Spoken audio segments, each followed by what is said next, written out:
You don't want to miss the tons of news we have right here, right now.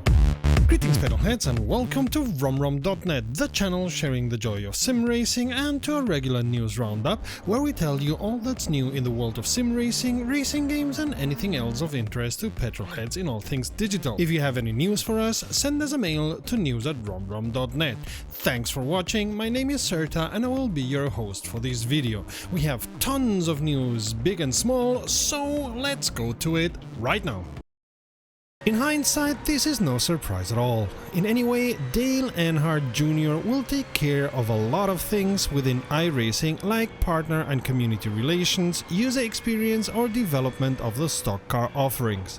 In case you don't know, not only has he won the Daytona 500 twice, and also twice been the NASCAR Xfinity Series champion, he's known for being an avid sim racer since decades. The dark times of no force feedback and all those scary stories from your grandpa. It seems that behind the curtains he's been a driving force for iRacing, connecting the company with NASCAR in 2008, helping out in other partnerships, beta testing content and even laser scanning cars.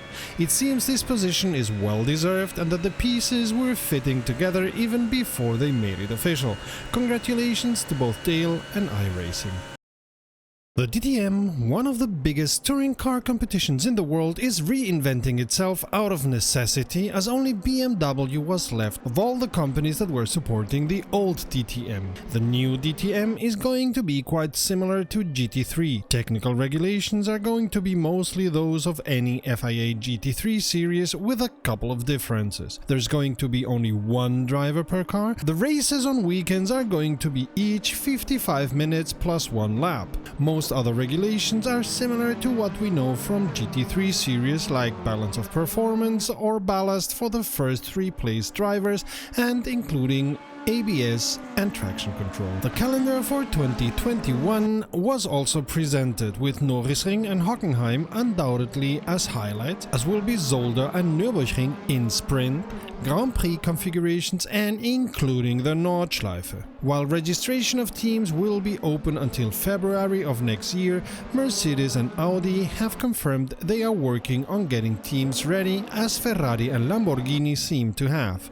Other companies interested seem to be Aston Martin, who failed miserably in their only year in the now old DTM, Porsche and McLaren, and it seems also BMW. In fact, we suppose any company participating in any kind of GT3 motorsports with an interest in the European market will be at least interested in the new DTM. DTM establishes DTM Esports, their sim racing division, as one of their entry pathways, together with a DTM trophy. And yes, they did show images from Race Room Racing Experience. Also, DTM is going electric. The electric cars will have 88 kilowatt, 1200 brake horsepower and a four-wheel drive. For now, the idea is to set up a parallel series to the DTM in 2022, and the goal is to have them racing 45 minutes against each other. It's not yet clear if there's going to be a battery change together with a tire change, or if they're going to race all the time without changing the batteries. Time and further tests will tell. What is clear is that these cars are going to be something different to Formula E, as they can reach 340 kilometers per hour and the 1200 brake horsepower are nothing to sneeze at.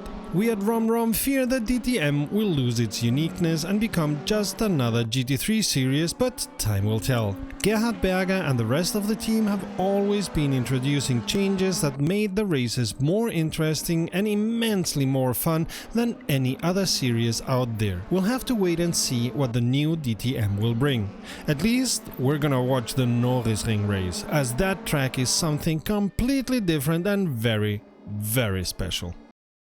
Surprisingly, and against what we had been told by Kunos all this time until now, the next DLC for Assetto Corsa Competizione won't be a pack with British tracks, but rather a mixed bag that will include Imola, the Ferrari 488 GT3 Evo 2020, the Mercedes AMG GT3 Evo, new car liveries and the new 2020 Pirelli DHA tire model, amongst others. Also, the weather model has been changed, as well as the AI behavior. While we understand selling Imola as a new DLC or even the 2 new cars, we don't really understand how adding liveries or the drivers and teams from 2020, as well as the balance of power changes for the past season, are something you sell extra, as these, in our not so humble opinion, should be changes that are part of the base sim.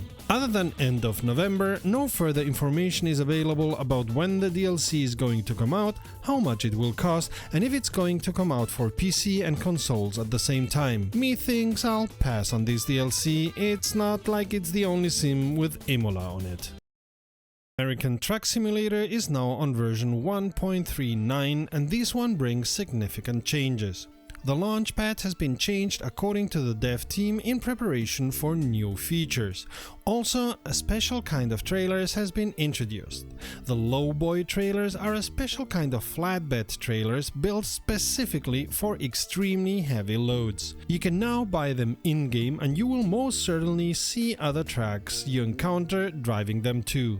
Especially if you own either the Special Transport, the Forest Machinery or the Heavy Cargo DLCs, you will see them added to the trailers you are allowed to own. Idaho saw the release of a new feature, the viewpoints. As we already said in former news, the devs introduced this feature as a test and wanted to know the opinion of us users about it. It turns out that an overwhelming majority of the feedback was positive, so expect to see many more viewpoints in the future. Viewpoints are a special in-game cutscene with a short showcase of a near location or place of interest. The first new viewpoints come to Utah and Washington together with this update 1.39, and the devs plan to set up 10 viewpoints in each state for the players to discover and enjoy. Further changes include some bug fixes and the possibility to change the volume of the turbo whistling, as some players consider it too loud and unnerving after some time. And in further news, the Colorado DLC is planned to be released on November the 12th. Oh, and by the way, the launchpad and the lowboy and the sound of the turbo also changes in Euro Truck Simulator 2. Welcome to Wasteland Wreckers. That's the name of the new tournament the devs of Wreckfest have set up for all the Wreckfest fanatics out there, and we are legion. Of course, it comes with a new treat, the Battle Bus, your Wreckfest bus with a snowplow on it, ready to be meaner than the standard tour bus on this game. By the way, when you have a game like Wreckfest, the tournament names just write themselves, don't they? They've also been twiddling with some assorted bugs, refined the user interface, made improvements on the handling of many special cars, while adding A and B engine upgrades to many of the specials, and twiddled with sound and graphics. Apart from a lot of bug fixing, the team behind this drifting sim have reworked the physics heavily for all existing cars and have diversified the type of tires used within Drift 21, something we've been told is exceedingly important for drifting. Also, the scoring system has been completely redone, as has the HUD, which now has an inclinometer. They've added also gamma, anti-aliasing, display method and other settings, a new camera, and have changed how the Kiss the Wall and Wall Tap events work.